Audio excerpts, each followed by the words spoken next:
Brent, what's your current walkout song? I know it was previously Jurassic Park. Has it changed from anything? Yeah, it's now it's MC Hammer's "Too Legit to Quit." Classic song. I remember dancing to that as a kid growing up in the family. Just too legit to quit. So it's it's good.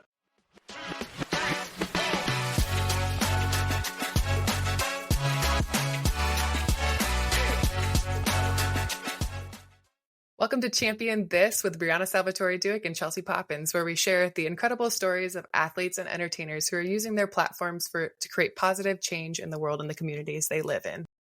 We're super, super excited today because we have two total rock stars on the show, Brent Suter and Lew Blaustein, who both really champion climate action and environmentalism. So just to jump into a little bit of their backgrounds, I'm going to hype up Brent first. So Brent is an MLB pitcher for the Cincinnati Reds.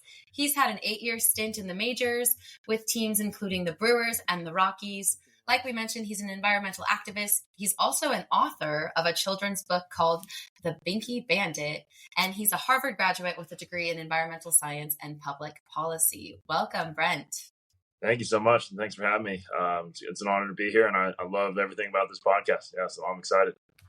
And next we want to hype up Lew. Lew Blaustein is the founder of EcoAthletes, an organization whose mission is to identify, inspire, and equip athletes to speak out on climate change to a variety of audiences, from fans to elected officials. He's also the host and CEO of the Green Sports blog. He's the president of LBS Green Solutions, and he has an MBA from NYU with a bachelor's from Rutgers. Welcome to the pod, Lew. It's great to be here, guys. Well, so good to have you both. I'm excited to hear more about your guys' stories and your journeys.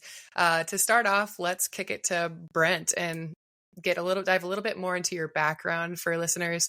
You played baseball at Harvard, where you studied environmental science, and then proceeded to play 4 seasons in the minor leagues. On August 18th, 2016, you woke up to 72 missed calls from your manager, Rick Sweet, that you'd been called up to play and start with the Brewers.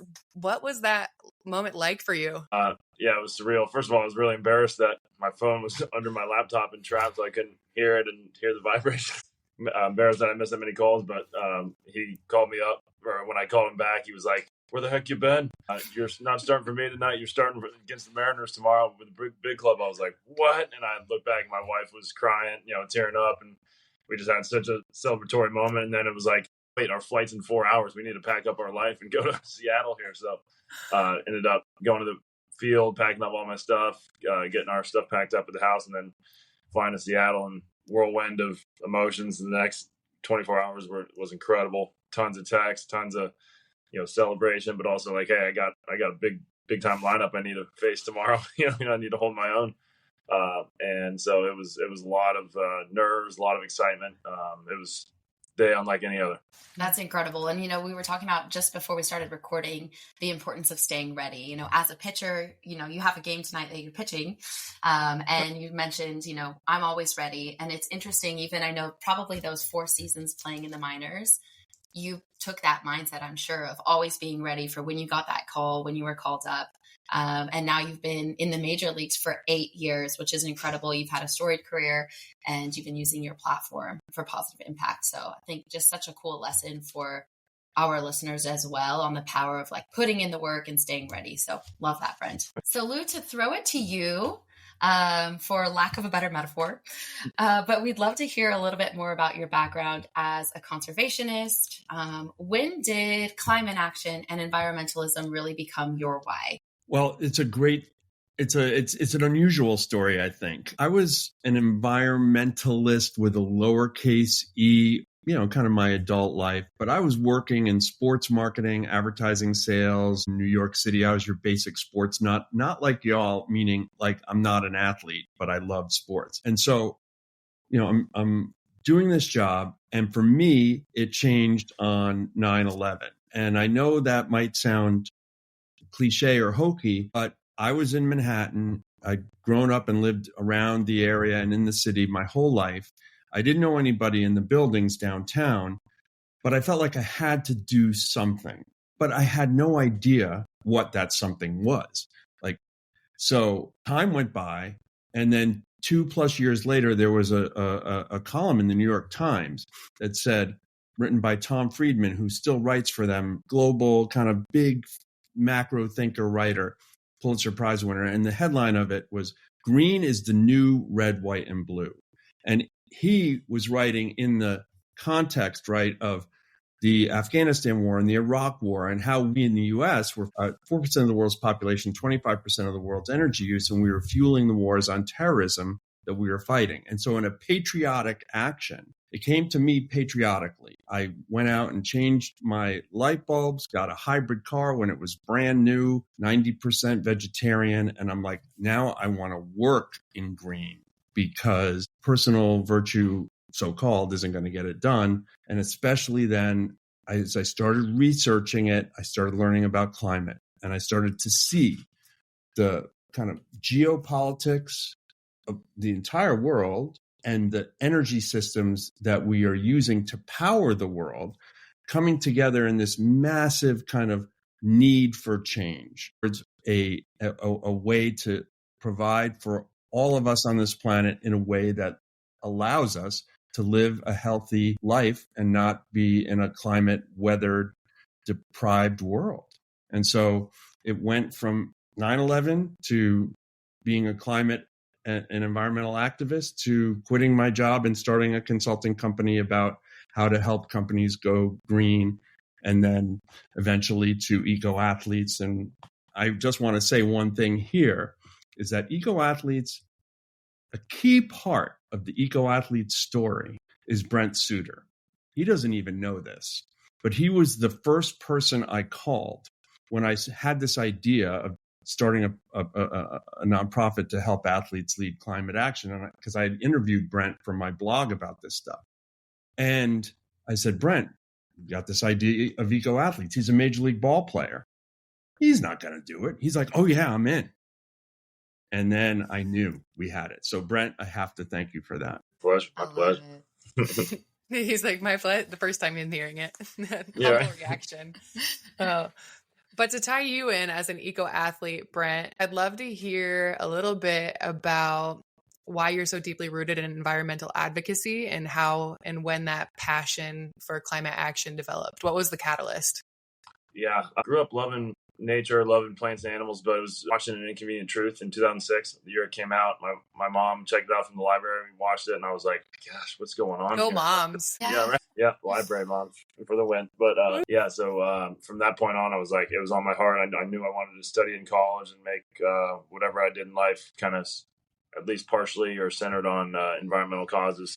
Yeah, since 2006, so I guess that's almost 20 years ago, 18 years ago. So studied in college, been trying to use the platform in baseball to, for environmental activism and action. That's great. Yeah. And Lew, you kind of touched a little bit on your why for starting EcoAthletes, or I guess a little bit of the how in contacting Brent first, which is really cool to kind of bring it full circle, have you both on the pod today. But can you talk to us a little bit more about EcoAthletes and kind of what is the mission of the organization, how you believe athletes can play a role in influencing culture and driving positive change, particularly around the climate? So kind of the why of EcoAthletes came from writing a blog about the green sports world called Green Sports Blog, or greensportsblog.com for those of you who haven't read it. I started that in 2013. And in writing about it, and no one else was doing this at the time, I started to interview athletes, Brent, one of them. And many of the athletes who were environmentally active, right? They were doing e-waste recycling drives. They were doing plastic ocean waste removal campaigns. And I would ask them, what about, talking about climate change as kind of, in my mind, a natural extension of their environmental work. But many of them said, no, I don't do that. And I'm like, why not? And the same three obstacles kept on coming back. Those being, it's too sciencey, and I don't feel comfortable talking about science, a science topic about which I know little. It's too political. I don't want to get in the weeds of politics. And the one I get the most nowadays is that I'm going to get hammered on social media for being a hypocrite because I fly all over the place for my sport, and my personal carbon emissions are through the roof.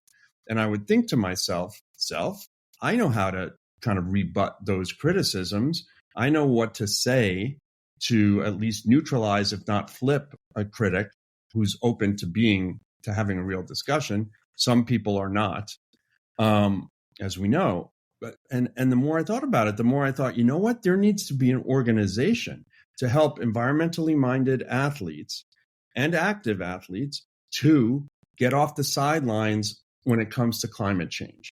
Because given the scale of the crisis, the urgency of it, and the scale of the opportunity for real climate action at scale, we have to do this yesterday. And athletes are the most influential humans on the planet, like way more influential than like actors, rappers, pop musicians, whatever the Kardashians are. They're like, athletes are it. And can we find the Billie Jean Kings, the Arthur Ashes, the Muhammad Alis, the Colin Kaepernicks, the Megan Rapinos of the climate movement? That's what EcoAthletes. That's why we formed EcoAthletes. That's fantastic. That's so cool that you guys lean into those. I say controversial. It doesn't need to be controversial, but those controversial, polarizing conversations that are kind of political, and then bringing on Brent Suter as one of the EcoAthletes. Brent, have you faced any of these kind of same issues, same pushbacks? Do you have any stories of people, like, since you stepped on that platform advocating for climate change, has there been any people pushing back on you, calling you a hypocrite? Are there any similar stories to what Lew's talking to?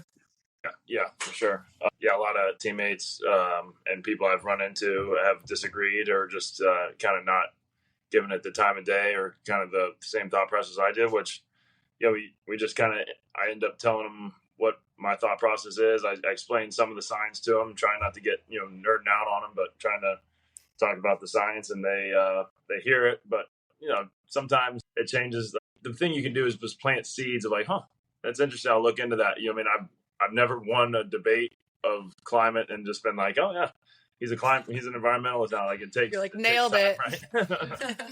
It takes time. You gotta plant some seeds and then fertilize those things. But yeah, it's definitely running the conflicting ideas and then how to incorporate those ideas into your life for sure. And yeah, I get called a hypocrite. I mean, I fly on planes all over it's not like I'm living the cleanest footprint life. But I try to be dedicated to it every day, and my actions and my words, and hope that plants some seeds too. I love that. I think that you being so relatable helps other people helps that topic be more approachable, and for people to ask those types of questions, because a lot of times they don't feel comfortable asking those types of questions because they're kind of loaded questions sometimes, or because they don't have the answers, they're not educated, they don't want to feel stupid when talking to someone who's advocating for those kind of things. And so I think you're the perfect person to be on that platform talking about this change, this topic. Man, yes. For sure. I think even about my own journey as an athlete, Lew and Brent, in deciding to join EcoAthletes, I also felt very ill-equipped in all of those kind of three major hurdles that you mentioned. Like, those in my head, even though I've worked at UNESCO and I've done a lot around impact and understand the role of sports, I think that climate piece for me, even though I was passionate about it, just kind of felt a little bit more difficult to really walk into and embrace my role in that fight. But Brent, just to also kind of continue to understand, what are some ways that you feel like you're able to educate and inspire your fans or people in the clubhouse through your platform? What does that work look like for you? What are some things you do? Yeah, honestly, the best way it happens is I have this Tupperware and reusable bottle that I take everywhere to prevent, single-use plastic and paper waste. So I just get questions about why you do this, and then I talk about part of it is the convenience. It separates my hots and colds, and the bottle's really nice and big and icy and cold water. But really, the main reason I do it is save waste. They go, and tell me more, and then we get in a conversation. And they're like, and then I'm like, seed planted, or something like that. So check. Yeah. But that's the best way it happens. It was inquisitive, talking about, what the heck are you doing that for? And then, some of the other stuff, on social media, posting about, beach cleanups or tree plantings or environmental days and all that. And the book, the kids book I wrote, has an environmental theme to it, and that's really helped. I've gone into a lot of schools and read the book and then talked, very kind of clearly and logically about the climate based on the story. And the story focuses more on plastic waste, but it is kind of a general tale of like, problems in our society, or like waste compounds really quickly. So what we can do to limit it helps a lot. So yeah, that's been a really easy thing with the kiddos, my kids, and then just kids I've read to. So stuff like that. And then, yeah, just like we were saying, conversations, just bringing it up and not being afraid to talk about it is a big thing. You also led an initiative with your team, I think, to kind of stop using plastic bottles, and it was well received by a majority of your fellow teammates and people around. What was the name of that event? Strikeout Waste. Yeah. Strikeout Waste. 5 or 6 years ago, and a bunch of bottles companies like sent me free stuff, so I ended up being able to get. It was a win-win for everybody. Everyone got free bottles, and I was just like, yeah, sweet. And it was the middleman here. It was cool. They're like, influencer. I love it. Lew, to kind of jump to you now, I also wanted to understand, like, more concretely, what are some of the ways that you're equipping EcoAthletes? Like, I know because I've been equipped by you, but would love for you to share that with our listeners and how you can practically and tactically get these athletes ready for action. Yes, great question. So we right now, you guys, Brent and Brianna, are 2 of 157 now EcoAthletes champions from around the world, professionals, Olympians, a growing cadre of NCAA student athletes. No one from Iowa State yet, Chelsea. So if you know of anybody, a Cyclone. I do. I know an Audie Crooks. I know a lot of Cyclones. All right. So we'll talk offline. So what we do, our mission is to inspire and coach athletes to lead climate action. And then to answer Brianna's question, how do we go about doing that? We provide them, those 157 champions, with the tools to advance from climate curious or climate shy, right, to climate leader. And they come to us all along the spectrum, and so what we do, those tools are the ways that we help move them in the right direction. The tools include community, providing a network and connection, because a lot of athletes say, I don't feel confident talking about climate. I'm alone on my team. I'm alone in my sport, and it's scary, and I don't know what I'm talking about so much. And we provide community chats, initiatives, programs.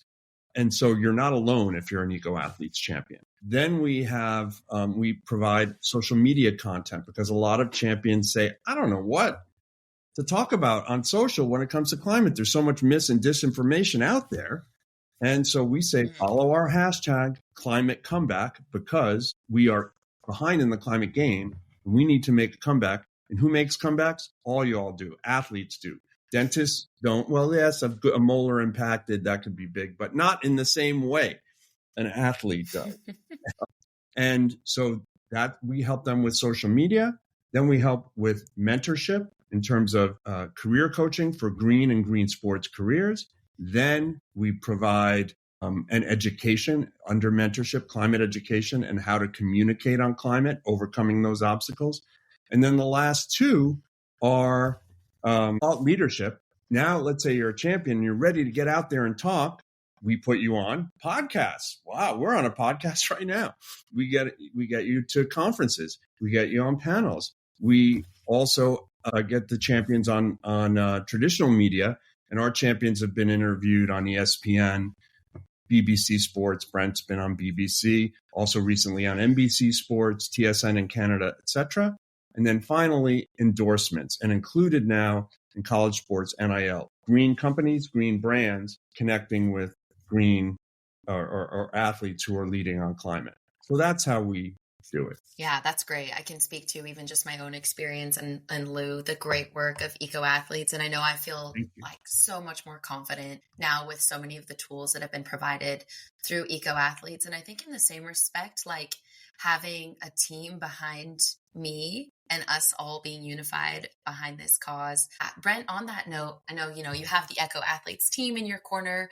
Are there any other MLB players or any other teammates that you feel like really have partnered with you in this journey as well, and that you feel like you can kind of, yeah, that's my guy over there on the Giants who also has my back, and I know he's doing the good work and we can support each other. Yeah. What do those partnerships look like for you? Yeah, for sure. Big kind of connector is Chris Dickerson. He started Players for the Planet, and it's pretty league wide. There's probably, I would say, average of 2 guys on each team in the big leagues that are Players for the Planet. So yeah, it's its own little community within the community kind of thing.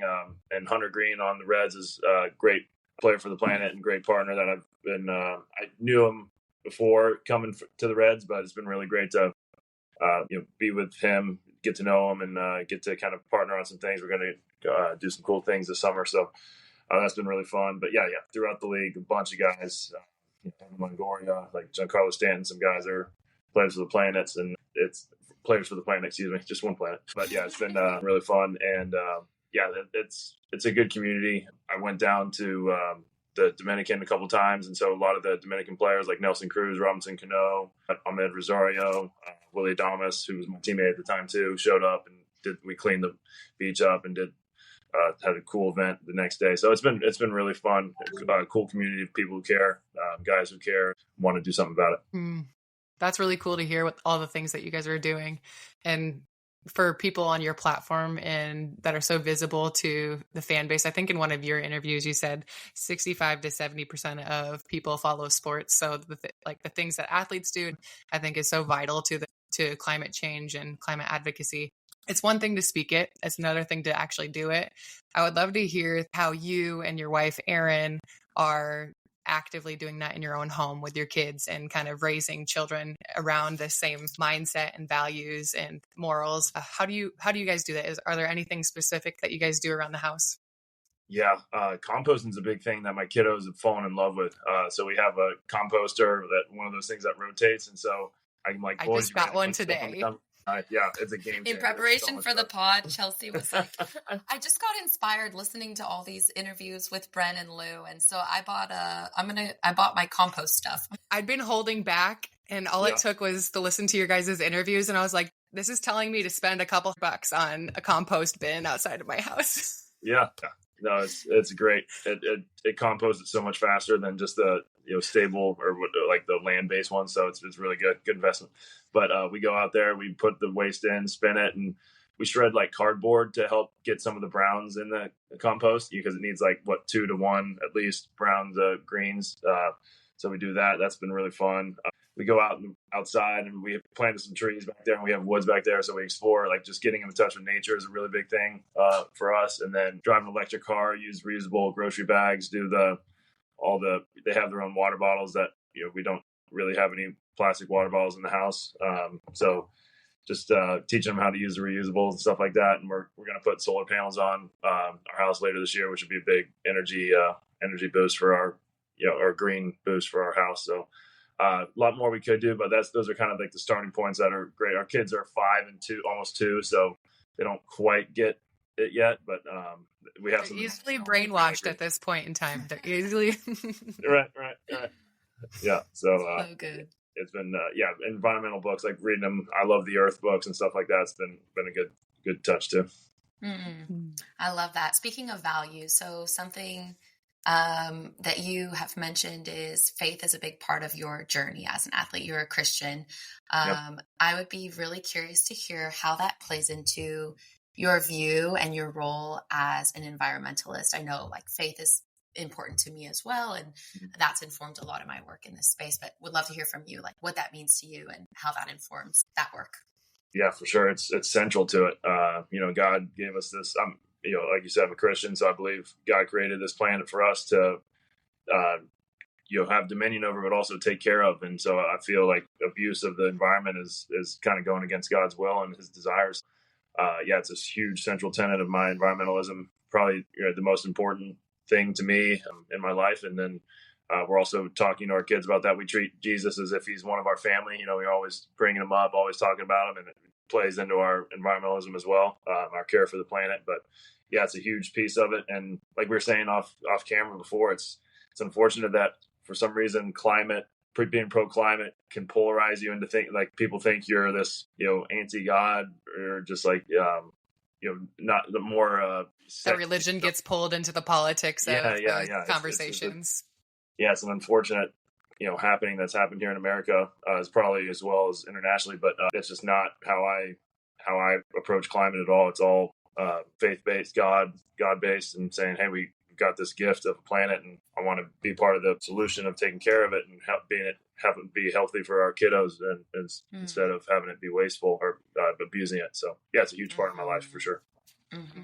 And you're like very uniquely placed as well. I think being a person of faith, also maybe like even some of the audiences that you're reaching and you're helping to speak towards and educate, maybe bringing them along in this climate journey in a way that might, you might be able to push the needle for them to actually say, oh, okay, like this is related to my faith. This is something I can get involved in. So being able to even share that message around your advocacy work in a way that might be able to reach a new demographic of individuals who share your same faith, which I think is awesome.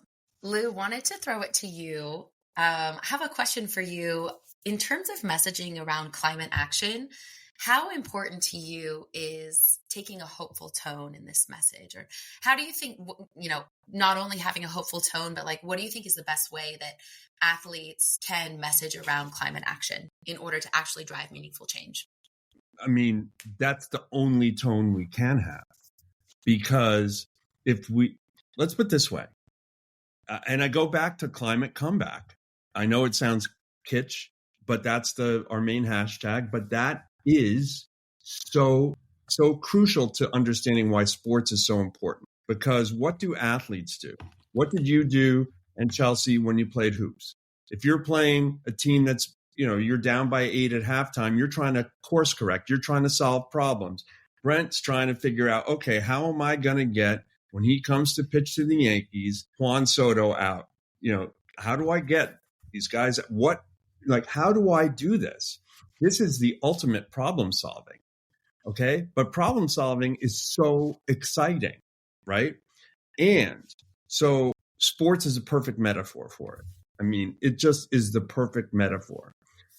Second, so there's that, but let's be real. Okay. The problem is immense. We are in a crisis moment. However, we have the technology, we have the ability to forestall the worst and even a good chunk of the climate problems that the future could have if we don't act. If that's the case, then the key is having the will and the consistent work to get the will to be able to solve the problems. To answer your question specifically, we emphasize solutions. Just like if you're behind in the game, how do you get back into it? So one example is with our most recent EcoAthletes Hall of Famer, the induction of a fellow named Kyle Clark, who played ice hockey at Harvard and then in the minor leagues.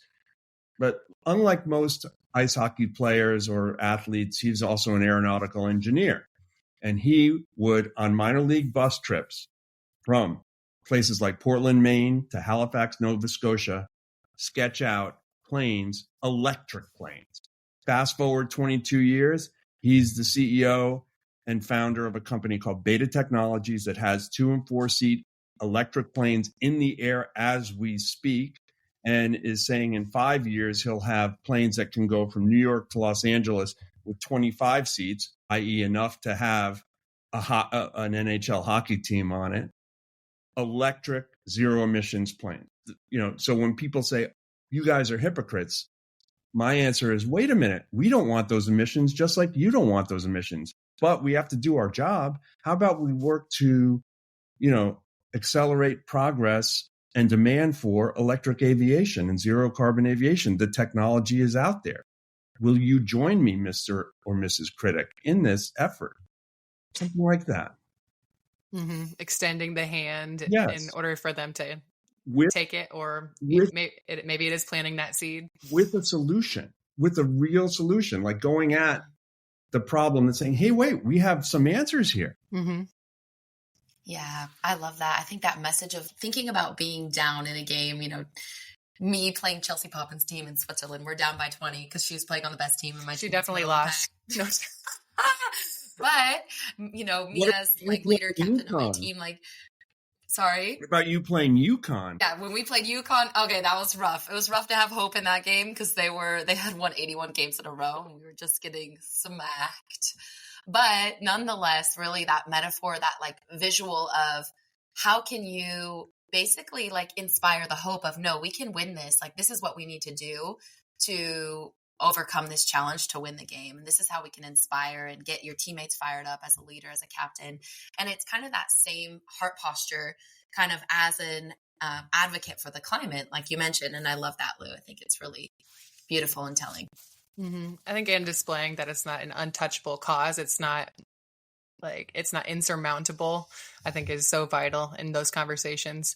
And to lean into what you're doing, do you have any upcoming projects or initiatives that you guys are doing that listeners should be on the lookout for this upcoming year? So this year we have 2 that are new. One is we're going to be doing something around the 2024 Summer Olympics in Paris, as we have now 6 champions are qualified for the Olympics, and we could have as many as, depending on how the trials, we have 20 to 25 potential.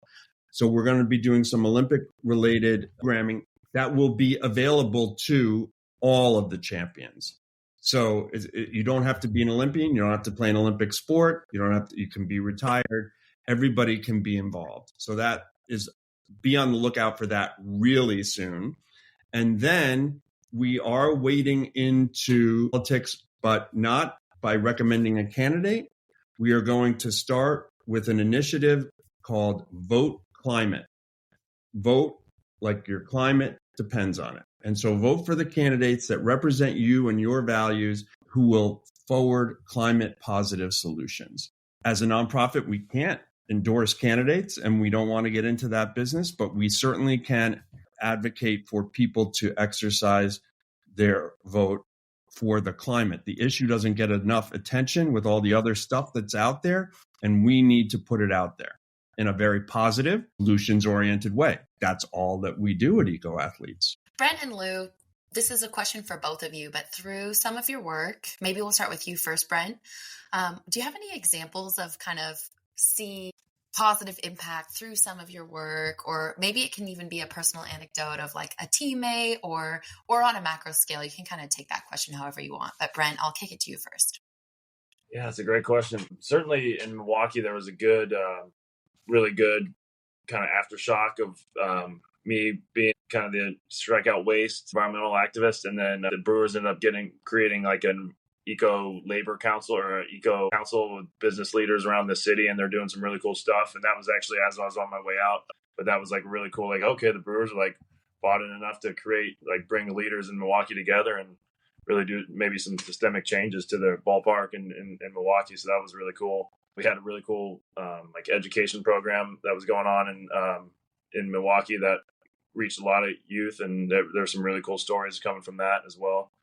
And then, here in Cincinnati, it's been coming back home and playing for the hometown team, and people kind of maybe knowing who I was or whatever, but then saying oh, this guy's for the environment and all that. I've gotten some really good, just coming back home, I've gotten some really cool stories and connecting and really being encouraged to speak out about climate and do things for the climate. And I would say with the Players for the Planet, there's been a really good momentum for guys joining, maybe in small part to me and my, what I've done with Players for the Planet. So some really cool things have gone on, but like I said, there's always more to do. There's always more on the horizon, more that I should be doing and want to be doing. But I also have to, like you said, get Juan Soto out at night and stuff like that. So there's a time and commitment I can afford to it, but just I can't go crazy with it. But there's only 24 hours in a day. You said it. So it's definitely, it's been cool though. It's I've been really blessed to have this platform and be able to speak on things like climate and underprivileged youth. So I'm very fortunate. That's great. And Lew, what about you? Do you have any stories of the impact that you guys are driving? Any examples of conversations you've had with people receiving your message? My gosh, the hard thing is picking out one. because the one thing that this job has done for me personally, and it's to work with people like Brent and Brianna and the EcoAthletes champions. And this is going to sound like it's just truth. They are the most inspirational people I have ever worked with. And what they're doing in whatever ways they're doing it in terms of speaking out on climate, acting on climate, sometimes in ways that are uncomfortable, is just phenomenal. I'm going to just cite one, and this is going to shortchange everybody else, but I'll just cite one example. Her name is Jordan Marie Daniel, now her married name, Jordan Marie Whetstone. She's a long-distance runner, a marathoner. She's of the Lakota Nation, Native American, Indigenous peoples advocate. She has done just a myriad of programming to show the impact of climate degradation and the fossil fuel industry's attempts to go through native lands. She led a youth run from North Dakota, from the Dakota Access Pipeline to Washington, D.C. That's inspirational. Wow. So that's just one example. So cool. Brent, I want to just super quickly, I know we're talking a lot about climate here in this podcast, but you did mention some of your work and your passion for underserved youth. Can you quickly just speak a little bit about kind of why that's important to you and some of the work you're doing in that space as well? Yeah, for sure. That's always been really important to me. I think in this life, the ideal is for everyone to have an equal shot at happiness or equal shot at prosperity, whatever that looks like for people. And what breaks my heart sometimes is like inner city, particularly Black and brown communities, kids growing up and they like hardly have a chance because broken families, socioeconomic status, poverty, just crushing poverty and lack of it, good education. I try to do my part with helping out underserved youth. So I've done a lot with like RBI Academy, trying to bring baseball and life lessons all in one with, a really good middleman being MLB, bringing the programs together. So I've worked with Cincinnati RBI Youth Academy a lot. I also work with the Joe Knoxville Miracle League. It's not necessarily underserved, but it's special needs kids that go play baseball every Saturday up in Fairfield, Ohio, just north of Cincinnati. It's just like the most heartwarming program and unbelievable. It's really great. And then this year I'm partnering with Sam Hubbard's foundation. He's a defensive end with the Cincinnati Bengals, and he started a foundation a couple years ago to try to help the Cincinnati children's poverty rate. It's like top 5 worst in the nation. So we're trying to get together, him, me, I think Andrew Benintendi might be joining. We're just kind of saying like, not in our town. You know what I mean? Like we all grew up in Cincinnati. I went to school with Sam's brother, so I've known him for a long time. And it's just like, so we're going to put, I'm going to put a cupboard into a school that's full of food and medical supplies and school supplies in Rothenburg Academy. It's like just north of downtown Cincinnati. It's in over the Rhine, and a bunch of underserved kids there. So trying to, find out what other ways to help. The best ways to help underserved youth in the Cincinnati area. But in Milwaukee, I had some really good visits to, underserved academies. We had a really good relationship with the Boys and Girls Club up in Milwaukee. Did a lot of work with them. I got a bunch of laptops to the program and did some really cool stuff with the Brewers and the Boys and Girls Club. So definitely always been a passion of mine, and trying to make sure I make that leap into my hometown so I can use those, facilities, use those relationships for the rest of my life. I think the being in the hometown is super special for the season of life you're in. Is you're easy to relate to and connect to because everybody kind of already knows you, and you have all these good initiatives and good things going for you that you're trying to build up. And Bree and I talk about this all the time, is giving back, and that coming that full circle moment of giving back to youth and the young minds of where we used to be when we were that age. And it's really cool to see you using your platform for that as well. But so thanks for doing that. I love to see it. I think that kind of ties us into our final question before we get into the lightning round questions. So we always finish off our episode by asking this question, but we'd love to hear from you both, Brent and Lew, on words of advice for our listeners to use their talents and passions to make the world a better place. So let's start with you, Lew. Do you have any words of advice for our listeners looking to use their passions and first of all, some good in the world? Thank you both for having us on this podcast. And I love the way you frame it. And I look forward to listening to future episodes of all the athletes that you have. I think this is awesome. Okay. So, to me, if you want to really have a maximum impact on climate, if that's something you want to do, yes, certainly recycle, eliminate single-use plastic to the extent that you can, run or walk or cycle more and drive less, all of that.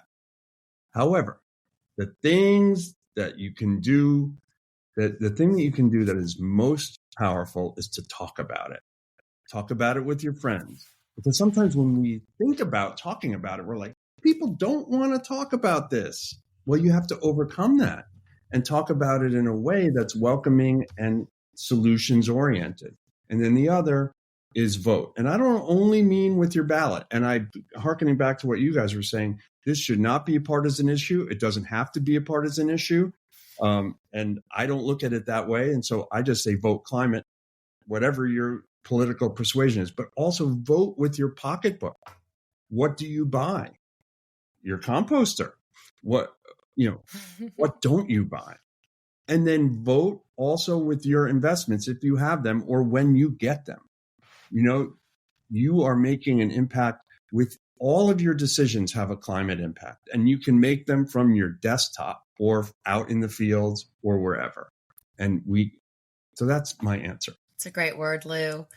I love that. Thank you. Brent, what about you? How can our listeners really use their talents and passions to make the world a better place? Yeah, for sure. I just want to touch on what Lew was kind of alluding to is every choice matters. And we didn't talk about diet, but how important diet is, not just for our health, but for like choosing environmentally friendly diet and how beneficial that can be to the whole planet and including our bodies. So, yeah, making sure you try to eat less red meat, eat less seafood, and focus more on coloring your plate with locally grown fruits and veggies is a really big thing. We always hear it as athletes, like color up your plate, but it's very much more environmentally friendly, and it definitely has benefits. But I would say, yeah, like every one of us is given talents. We have unique gifts that we can bring, and meditation is a really good way to kind of tap into what your role might be here on Earth. If you're kind of confused, maybe some kids are out there like, I don't know what to do with my life. Like, just sit, get yourself some solitude time, be in the present moment as much as you can, tap into. You get in a prayerful meditation, just say like, what am I here for? You know what I mean? Like, what can I do on this earth to make a positive impact? I think that's a really good way to start. And then from then on, it's act. Do find out what that answer is, or just try some different things and see what really clicks with you. Someone said, kind of when you find that passion or when you find that niche in your life, it should be like floating downstream. You know what I mean? It shouldn't be like a hard work, like upstream, like, oh my gosh, I'm grinding. This is terrible. There should be like a musical quality to it and just like a downstream flow of like, man, this makes sense to me. This is like deep in my soul. Like, this is what I was supposed to do. So I would say try to, do your best to find that thing and roll downstream until you hit wherever you're trying to go. I love it. I think it's important we're all confused majority of the time, and we're just doing it anyway. But I love it. I love that. I like put out my vision board for the year, which is just kind of my like goal setting, whatever. And my word for the year was dancing to God's song, which I think really is kind of being in the flow of like, okay, God, what do you have for me? Like for me, the faith piece is really important, being a Christian, but just being in rhythm. When you find your purpose and your passion and that thing that you're like, I'm locked in, like it does feel very in rhythm. It does feel like, not something you need to really, really force. Obviously you put your best foot forward, but there's a natural element to that as well. Can I just add one thing to that? Yes, go Lew. We're talking about, in essence, giving back. And sometimes people think, man, that's like work, right? Like, or they'll say, wow, that's so great that you do this volunteer work or da-da-da-da-da. And when they would say that to me, because I used to run a volunteer project where we would dance with the residents of a senior citizen's home. Oh, I love it. And people would say, oh my God, that's so great that you do that. And of course, it's a good thing. However, inside, I would say, I feel a little guilty because I get so much from doing it. Like, I feel so good when I come out of that place. And this place is places, people in their 90s and hundreds and over 100, and they're near the end of life and it's not easy and all of this, but they are inspiring, and you come out of there and you feel great. So when you give, you actually get more back, which seems paradoxical, but it's true. I think that goes in tandem with Olivia Ho, who we just interviewed, and she's a CEO of Give and Grow, and she had talked on that same topic of when you give, you grow, and like you just, I mean, it's a continuous cycle of giving in order to like receive at the same time. But I think that takes us into our lightning round. Boom. We're going to get some real sound effects for that. Yeah, voila. Yeah, this is what we have in the meantime. Okay, so these are quick questions. You get 30 seconds each to answer. First question, Brent, what's your current walkout song? I know it was previously Jurassic Park, and has it changed from anything? Yeah, now it's MC Hammer's Too Legit to Quit. Classic song. I remember dancing to that as a kid growing up in the family. Just too legit to quit. So it's it's good. It's not that I'm like shunning the Raptor nickname, because that was like my nickname with the Brewers a lot, the Raptor. But just kind of, it kind of run its course, and I didn't want to have to like talk to people like all these questions like, why Jurassic Park? And I'm like, well, in Milwaukee it was this. I have kind of new chapter, new walkout song. Love it. That's a great pick. Lou, next question. What's the most epic sporting event you've ever attended? Was it a UConn Huskies women's basketball match or something else? I know you're a big Huskies fan. I'm a big Huskies fan, but I would have to say, for me, it was Game 7 of the 2003 American League Championship Series when Aaron Boone hit a home run in the bottom of the 11th to win the pennant for the Yankees over the hated Red Sox. Not to, of course, the next year the Red Sox got the Yankees, but we won't talk about that. I was at game, and the Yankees came back from a 5-2 deficit in that game, and it was like Yankee Stadium was literally shaking. It was incredible. That sounds powerful. I've experienced similar things at Hilton where the crowds get so loud you can't hear people call the play, and you're just like, what? And you're just out there doing your thing. Right. That's phenomenal. All right, Brent, what? It's different when you're in the crowd. It's interesting. It's so different when you're in the crowd versus when you're playing in a game like that. Yeah. In the crowd, you're just yelling, whatever comes to mind. All right. For our next question, Brent, besides yourself, who is your favorite baseball player? Who is the GOAT? Ken Griffey Jr. was always mine growing up. He probably still is. Yeah, he was my guy. Loved watching his highlights. Loved the backwards hat. His absolute tanks he was hitting. So great plays out in the outfield. He was my guy. Inspires the look today.